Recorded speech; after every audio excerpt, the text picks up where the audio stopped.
They were deep down on the internet too. They were very similar to what they became. They just had a little nicer dresses, a little nicer outfits later on. But the same thing, I hope you're making a lot of money. I hope you hope to go with everything else. I hope they deserve it. They took a lot of heat. But they look the same, as they do. They haven't changed. And they were doing their shtick, as they say. And I said, this is incredible. And we watched, and then we found out about them. And eventually I met with them, and we got to know each other, and we liked each other. And you went on to great success, but more importantly, I think the success you wanted was really for people to see what was going on, both good and bad in our country. Good and bad. A lot of good things happened. I don't see them happening now, but we'll straighten it out. But you wanted to make sure that our country knows what's happening. And it was really an incredible, that was the First Lady. Please take a look. And I looked, as soon as I saw him, I said, you got to be kidding. This is incredible. So sharp, so smart, so beautiful, so cute. So they'll say, oh, you shouldn't say cute. It's terrible to say. No, they were cute and beautiful. They were everything. And a few months later, I invited the duo to a rally right here in the great state of North Carolina, which we won twice, very big. And I want to thank Laura for that, because Laura was great. You have a great new senator, Ted Budd. Before Ted, because I knew Ted in it, but I asked Laura, would you do it? And she said, no, I'd rather not. She could have walked away with it. She wouldn't have even had a campaign. I said, Laura, you're so popular here, you wouldn't even have to campaign. She would have won. But she also knew that Ted Budd was a great guy and that somebody very good would be. And she said, maybe I could get back to my life. I have a wonderful husband. Could I have a normal life for a little while? And it'll never be normal, though, will it? But Laura's been so incredible on the job she's done. She campaigned for me here twice, and the people loved her and made it a lot easier for me. It was almost a state I didn't have to worry about. We won easily, and we won big, and along with many other states. But so I want to thank Laura, and it's really something very special. You're here for two reasons. You're here for the state, and you're here for this family, this incredible family that we talk about. I turned over the podium and Diamond loudly and proudly declared, I want everybody to know that we stand behind Donald J. Trump. This was so early. And it was an incredible thing because I've done a tremendous amount of work for the African American population, the black population. I always ask, what do you like better? African American, black? There's many different terms that they said, we like black. You just said, we like black. Because I was always saying African American, but many people said, we like black. And they said, call it, say whatever you want, but let's get the job done. Let's get the job done. And to have these represent so early, but I'll tell you, even later on, because we did so much for the small, in many cases, small colleges, universities, but the black colleges and universities, they would come to see me. You knew this very well, so they would come to see me. The first year they came in, and there were like about 100 presidents of the black colleges and universities that would come to see me. They call it historically black, right?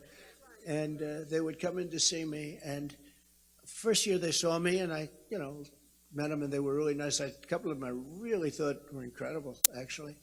And I said, what do you have? Well, we have to renew the money that we need to get along. Some of these schools have so much money, but we have to make sure we get it going.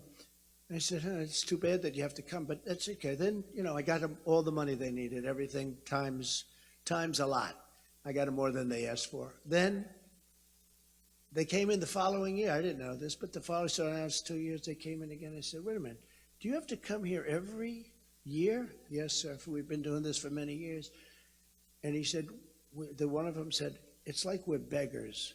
We come in, and it's like we're beggars, and we don't like having to do it. I said, you shouldn't have to be. You should be focused on your school and getting everybody well educated and do the job that so many of them were doing so well.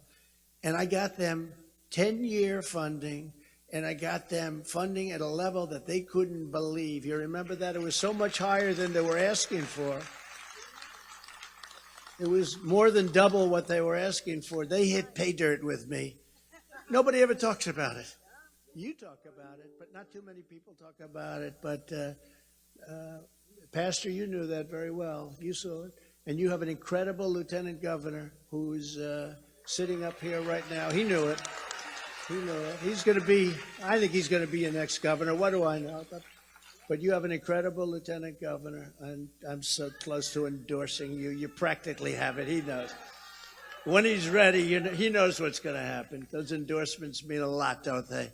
But you have an incredible lieutenant governor, and you know what we did for the schools, and we're so happy to have done it. And I said the only thing I had them in, they were all like high-fiving each other. We got 10 years. We got long-term financing, everything. And I said, the only thing bad is I'll probably never see you guys again, because they were great people. And I got to be very friendly with a lot of them, but I probably won't see them again, this journey of life and through life, because they have everything and they're set now for a long period of time. And we did criminal justice reform. By the way, this stuff is not in the speech that I'm writing about, but that I had these genius speechwriters. They wrote the most beautiful speech, but I think it's important to say, because you had a lot to do with what we've been able to do for the black or the African-American population of our country. And, I think it's good, because it's a celebration about what's been done. But the daughter of hard-working parents who founded their own church, think of that. Diamond held down multiple jobs as a young mother, and we've discussed it a little bit. I've watched the incredible children discuss it and the family discuss it. At one point, she had night shift in a factory from 7 p.m. to 7 a.m., and then she worked at her second job on top of that, okay? I said, not a lot of time. Today, they don't talk about that. Today, it's like, can we take Fridays off? Let's not work. Let's have Fridays off, and before that, it's going to be Thursdays. How about just let's take everything off? And actually, it has worked out that you have a lot of people that aren't working at all right now. But this is just the opposite, 7 p.m. to 7 a.m., and then she went to the second job. But she did great no matter where she went. She saw her community devastated by the ravages of NAFTA. That's the worst trade deal ever made in the history of our country. And I changed it to the USMCA. That was such a bad deal. That's Mexico and Canada. And they ripped off this country for many, many decades. And everyone said, there's no way you're going to be able to end NAFTA. Just one of many things we did. We did so many things. But Space Force and rebuilt our military, biggest tax cuts in history, biggest regulation cuts in history. Right to try, that's where you can use medicine that so many people are living right now, because used medicine that's very advanced, but it won't be approved for years by the FDA. And we got them, if somebody's terminally ill, they can use it instead of traveling to Europe and Asia and all the different places. And thousands of people are now living because of right to try. But she persevered, and she went through all of the challenges and the hardships and never lost that incredible, joyful spirit. On June 16th of 2015, Diamond and Silk were at home watching a certain network, which I won't name. I can't believe you were watching that network. And I announced my campaign for president, and they were lifelong Democrats, but they ultimately very quickly later said that, oh my God, he's right. This was a statement. Oh my God, he's right. Because we were talking common sense. We were talking about health, and we were talking about walls. Remember I said walls. Oh, what a horrible thing to say. Well, in the meantime, they worked. We had the safest border in our history, safest southern border in the history 2 years ago, and now we have the most unsafe, I would say, in the history of the world, because there's never been a border for a third world country that would allow a thing like this to happen, where tremendous numbers of people are coming in. Many of those people, again, are from prisons and institutions, mental institutions. They're just dumping them into the United States. It's so sad for everybody, including them, but it's so sad. And when you think of it, these countries are very smart. I know many of the leaders, and these are streetwise, very smart people. They probably can't believe with what they're dealing now. These are streetwise, tough, smart people. And when they clean out their prisons and give them to the United States, and when they clean out their mental institutions and all of these, the hundreds of millions and billions of dollars that they're saving. So, you know, it's a shame. It's a shame, and our country's putting up with this. But Diamond knew this, and Silk knows it maybe better than anybody, and they talk about it, and they're doing something about it. People are aware of it, and I just don't think they're going to accept it. I don't think they're going to accept destroying the United States of America. I don't think they're going to accept it. And these are two of our biggest voices. When they did the video, it became a viral sensation. As soon as people saw these two incredible people and incredible characters, and like our movement itself, Diamond she was so tough and so smart and so much fun, and the combination was like it just worked. It just worked. You know, nobody knows why things work really, especially when it's something so amorphous. I mean, who would know why it works? You put two superstars together and it doesn't work. I mean, I shouldn't say this. I'll say it quickly. I'm sure the press won't cover it. But when I did The Apprentice, it became the #1 show on television, and it did well for years. I was on for 12 years, 14. It was so successful, they put it on a few years, twice, 2 seasons in one, which is a little unusual. And then I said, I'm going to run for president. And they said, no, please. And the heads of NBC, can you imagine? NBC loved me. Now they hate me. So maybe that's the reason. I said, no, I'm leaving. I've done it for 12 years now, 14 seasons. And it's been a tremendous success. And I want to run for president. And the head of NBC came, head of reality television came. They all came to my office to try and get me to sign a 5-year contract. 3 years, 5 years, we'll do whatever you want to do. They wanted 5, ideally. And I said, no, you can get somebody else. I said, who do you recommend? Because I've had great heart for the show, owned the show. The whole thing was Mark Burnett, who was a terrific guy, myself. We created something very special, The Apprentice, and then it turned into Celebrity Apprentice.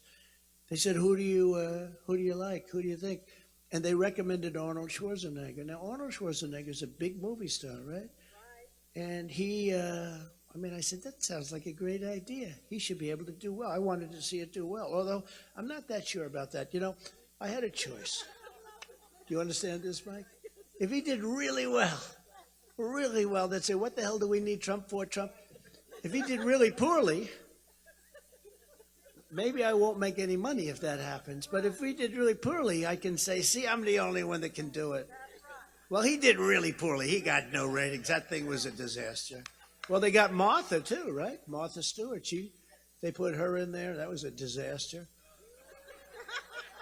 And then they got Arnold, and he was a disaster. So I never really figured it out. I probably will someday before it's the end for me, but I never figured it out. I don't think I've ever discussed this with anybody. You're bringing out the best in me tonight. But they got Martha Stewart. You remember that? And she was a disaster, so it's just one of those things. And the only reason I'm so nasty to her is that she was supporting Hillary Clinton. So why would I be? I don't care. When they don't support me, I don't support them. Do you understand that, Pastor? He understands it. Our lieutenant governor understands it. When they don't support me, why should we support them? But like our movement itself, they were amazing. It was an amazing movement. There's never been a movement, MAGA, Make America Great Again. When they knock it, they say, we got to stop MAGA. I said, make America great again. It's such a great, there's never been a phrase like that. I think it was, when people said, what was, because I do nicknames for people. Probably a lot of you heard this. I could name them all, but I can't because some of them are now very good friends of mine, so I promised I'd never say it again.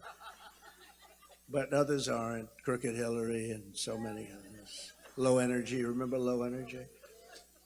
I mean, we could go through the whole Pocahontas. She said she was an Indian, so I called her Pocahontas, and everyone said, oh, that's terrible.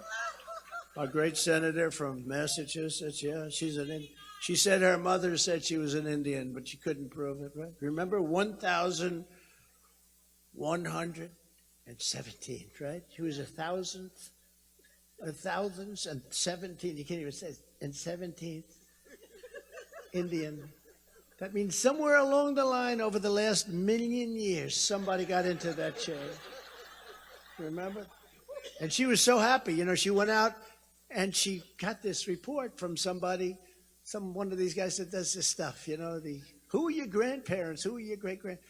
And this guy gave her, and she was so happy at the fact that, you know, probably 1 in 7,000 encounters. But she wasn't an Indian, but she said she was because she had high cheekbones. Remember that? She said that. No, that was her. She said she was because she had we talked about that. Anyway, so her name was Pocahontas. So she was. And they said, we want you to apologize to her for what you've said. And I said, so I'd like to apologize to the real Pocahontas for the real one. But she had a tremendous sense of humor, Diamond. She would have had fun today, and probably is having fun today. And she was determined to speak the truth and uncensored, unfiltered, and she was unafraid. She was really unafraid. It's true. She didn't care. You know, some people, when we got deep into stuff, it's tough stuff, and they sort of they were afraid. Bill Barr was afraid. He was afraid he was going to be impeached, so he didn't do what he should have done. And other people were afraid. I don't blame them, really. You know, it's vicious. We're dealing with a vicious group of people. They're Marxists, they're communists, and in some cases they just don't know what they're doing.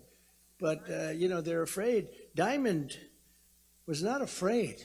He wasn't afraid.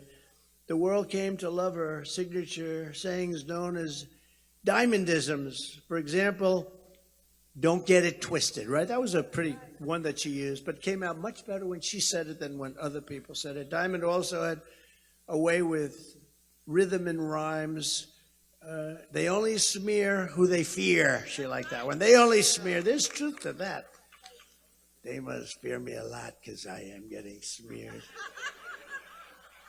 Russia. Remember Russia? The people wouldn't talk for 2.5 years. Russia. It turned out to be a hoax. I mean, we knew it was a hoax from day one.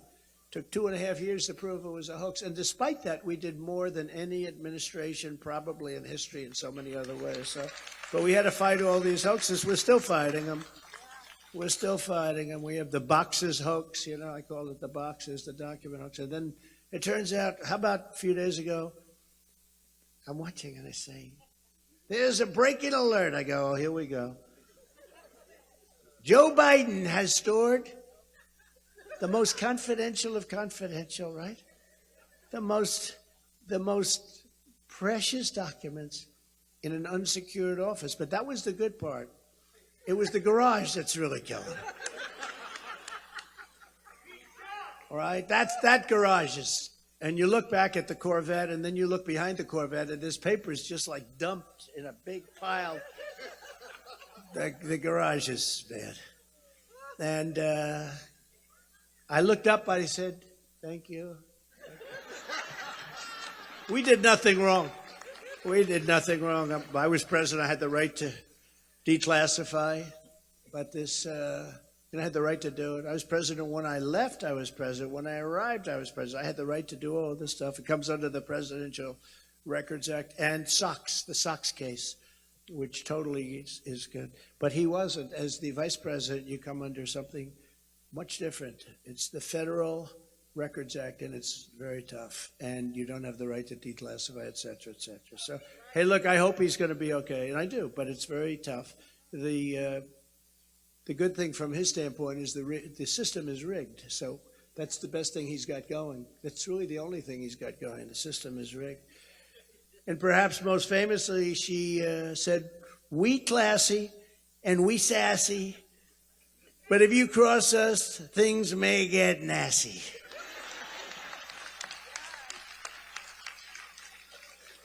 But, you know, more than the sources of wit, she was a wellspring of wisdom. She was a very wise person. I think the whole family is wise when I listen to them, even the young ones. So wise, you've done well. Good, very good genes, right? And I loved your husband when you're speaking. He's standing back. I never saw a husband like this. then he walks up and he'd keep patting her on the back. He's the greatest husband. Where did you find it? No, seriously, it was so loving and nice. I was impressed with that. Look at them holding hands. That's good. That's good. No, I thought it was very nice. Could I have water, darling? He hands her a little water. Takes it. What do you mean a guy like this? Right? That's a good combination. But about political correctness, Diamond said we saw how people were sugarcoating things, and too much sugar makes you sick. What a great line that is. I don't know if it was somebody else's. So she probably made it up herself, because you'd think that would be a line. I've never heard it. We don't need to rewrite the Constitution. You need to reread the Constitution.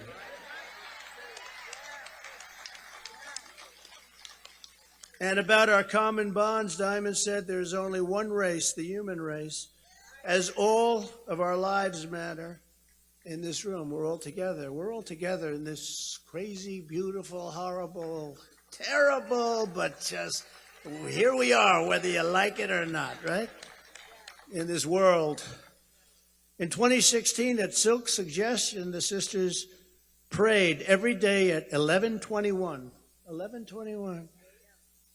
The time I had announced my campaign, and when those prayers were answered and they came to see me at the White House, we had that big victory. There's never been a victory like that in this country, because it was a different kind of a candidate, to put it mildly, and nobody had ever won. Do you know, in the United States history, the history of our country, it's been either a politician or a general who won a war, Eisenhower, others, Washington, so many others, but about 92% politicians and 8% generals, military leaders. And there was never anybody that came in who did well in business and a business person that was elected president. A lot of people said for that reason it was maybe undoable. You know, we've been going on many decades of lots of elections. A lot of people tried, but they never got close.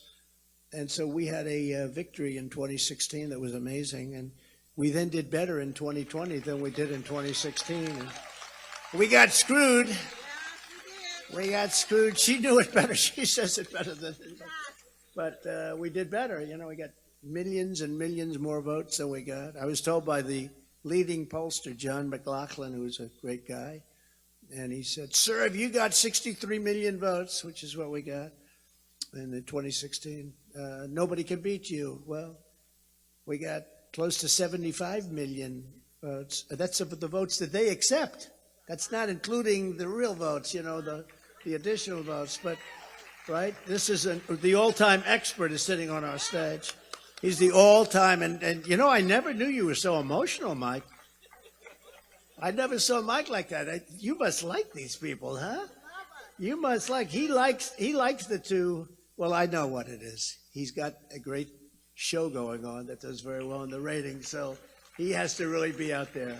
And they do great in the ratings. But Mike is a great guy. But that was very emotional. That shows love, right? Yeah. That shows love. It's a great thing. I don't know if I want to cry, because if I do, I'm going to get, I think, the press. I was thinking about it. I was going to say, I asked actually Laura, do you think during this little platitudes, because the platitudes are great for this incredible woman, do you think if I broke down and cried, it would be a positive or a negative? If I just broke down. And I said, I can't do that. I don't know. What do you think? Do you think the base would understand? They probably would, right? I think so. She said they would, but the media wouldn't. You're right. I think you're right.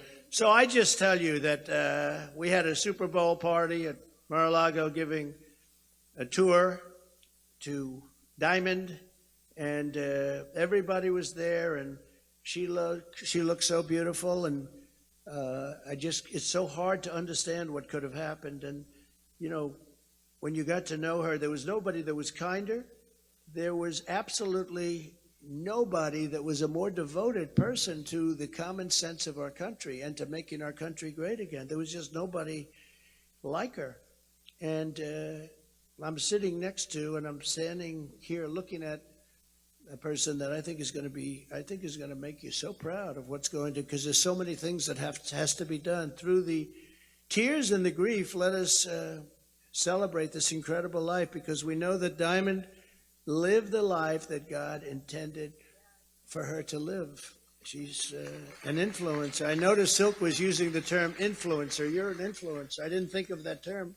I hear influencers, but they're usually bad influences. You're a great influencer. As she once said, we had no plans for any of this, just snowballed. God is the author of our lives. I don't have to be what they want me to be. I can be what God created us to be. That's a beautiful expression. I mean, there are so many beautiful expressions today, and many of them are just said at the podium. And you don't think I'm writing them down and have them? I have every one of them. You'll be very upset when I start quoting the lines. You say, he got that line from me. Okay. Looking around the room, we see just a small measure of the mark that she left upon the world, the lives that she touched, the eyes that she opened, the spirits that she lifted, and the love she inspired all along the way. Still is. We will miss her greatly. We will remember her always, and together we will carry on a mission that has been an amazing mission. There's never been anything like it in the history of our country.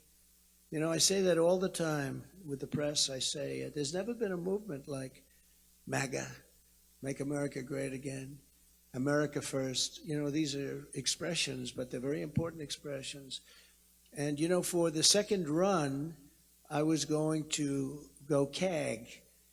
You know what that is, right? Keep America Great. I'm so glad I didn't. But the fact is, I couldn't do it because America, we were going to be using that for what we're doing and what we were doing. But America, you can't really use that expression because America has declined. It's a nation in decline. I say it in rallies. We have our great rallies, which will start in a few months. You know, the press said yesterday,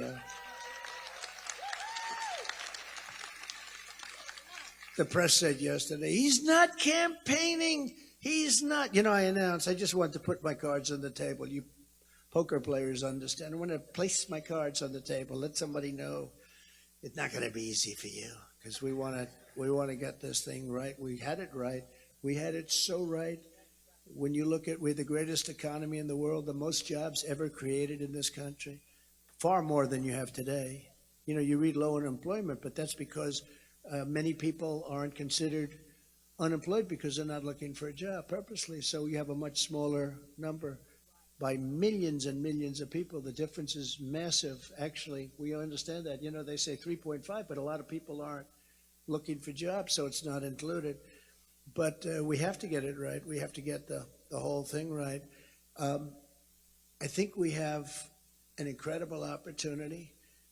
I believe that Diamond has made that opportunity for us. I think maybe we wouldn't have been successful without Diamond and Silk because 2016, nobody's ever seen anything like 2016.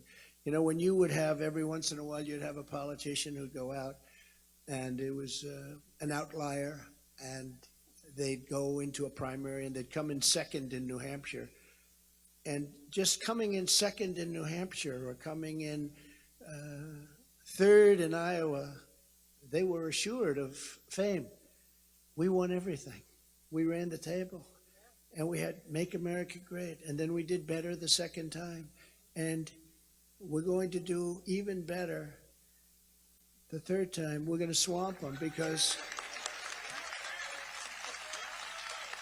somebody said, how can you stop? I actually spoke about this with Diamond because she said, how do we stop the cheating? How do we stop it where you get more votes but you still don't win?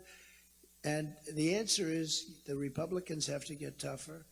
The top people have to get tougher. And you have to really swamp them. There's a level at which even they can't produce.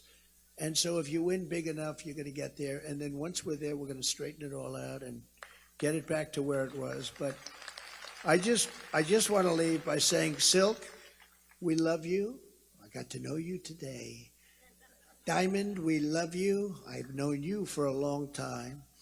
And Diamond, rest in peace. We love you so much. God bless you.